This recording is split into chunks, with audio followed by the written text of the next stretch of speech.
आज हम कक्षा छठवीं गणित विषय का 8th ग्रेड अभ्यास पुस्तिका का अध्याय पहला पढ़ेंगे।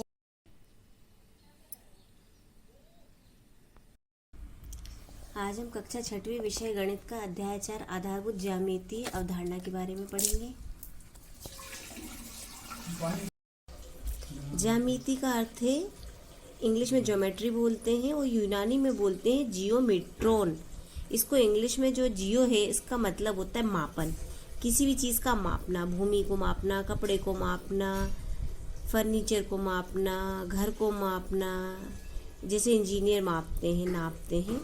तो हम इसके बारे में आगे जानेंगे। खुली आकृति और बंद आकृति, जैसा कि आप देख पा रहे हैं ये खुली है और ये बंद आकृति है। तीसरे नंबर पे ये बंद है, चौथे नंबर पे ये बंद है और पांचवें नंबर पे ये खुली है।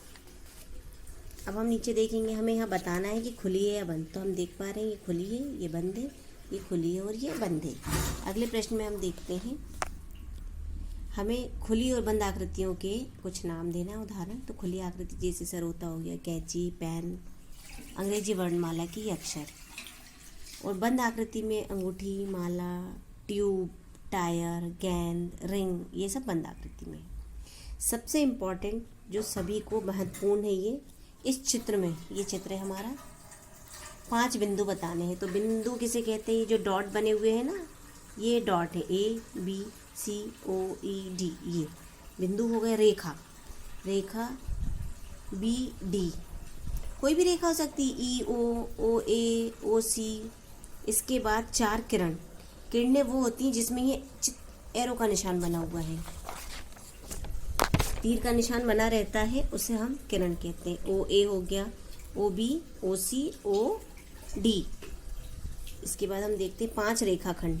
रेखाखंड वो होते हैं DE, जिसमें ये तीर का निशान नहीं होता, DE, EO, OA, OB, OC। ये तीर का निशान आगे, हम तीर तक नहीं जा रहे हैं, सिर्फ ये डॉट तक जा रहे हैं, ये रेखाखंड होते हैं। इसके बाद रेखा दोनों ओर विस्तार होता है, और रेखा जो होती है ना, वो दोनों तरफ तीर का निशान होता है। देखिए यहाँ पे तीर का निशान बना है, किरण में एक तरफ तीर का निशान होता है, ये बना हुआ है। और रेखाखंड जो होता है उसके दोनों तरफ तीर का निशान नहीं होता, जैसा कि हम देख पा रहे हैं। ये बहुत ही महत्वपूर्ण है। 2 बिंदुओं को जोड़ने वाले सबसे छोटे मार्ग को कहते हैं रेखाखंड। आकृति ABC में कितने रेखाखंड हैं? तो 3, AC, BC और AB।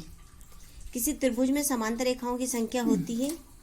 समांतर रेखाएं होती नहीं है तो शून्य। जोकर की जो टोपी होती है सामने से देखने में वो त्रिभुजाकार होती है। समांतर रेखाओं का उदाहरण नहीं है अंग्रेजी वर्णमाला का X अक्षर।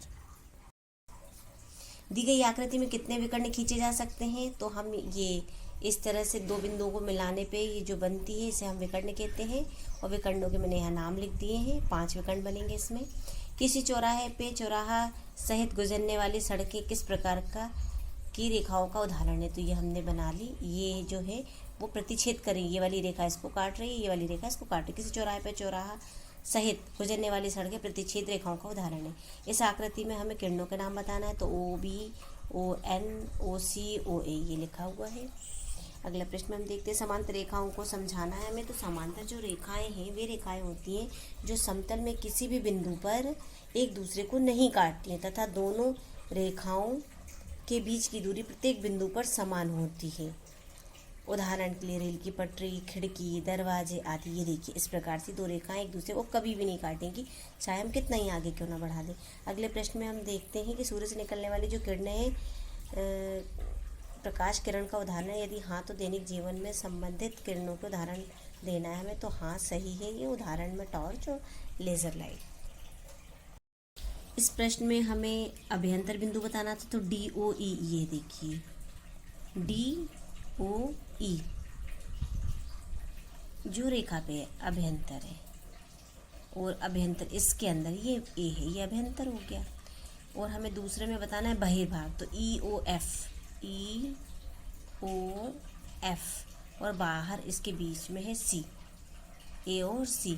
इस रेखा के बाहर इधर A और इसके बाहर इधर C।